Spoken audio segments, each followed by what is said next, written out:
আজকে আমার হঠাৎ করে মনে পড়লো যে অম্পি বাজারে মাছ বাজারটা একটু ঘুরে আসি। কী কী মাছ আমাদের অম্পি বাজারে এসেছে। তো আমি বিকেলের দিকে 3:30টার দিকে গেলাম মাছ বাজারে। দেখলাম আমাদের অম্পি বাজারের মধ্যে মাছ অনেকগুলো আছে, ছোটো আছে, বড় আছে, এবং দামি মাছও আছে, কার্পো আছে, কাতলা আছে, খুবই স্পেশাল। হ্যালো গাইস, আমি এখন মাছ বাজার সামনে আছি।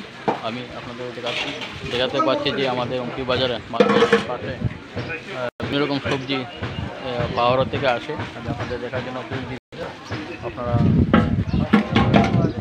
দেখতে পারেন, দেখেন অনেক সবজি পাহাড় থেকে আসে আমাদের অম্পিনগর মধ্যে। আমি এখন মাছ বাজারের পাশে আছি, আপনারা দেখতে পাচ্ছেন অবশ্যই। আর আপনারা দিকে দেখতে পারেন অনেক রকমের সবজি।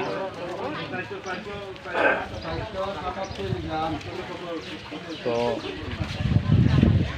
আমি আপনাদের পাশে সক্ষম থাকবো। আর আমাদের অম্পিনগরে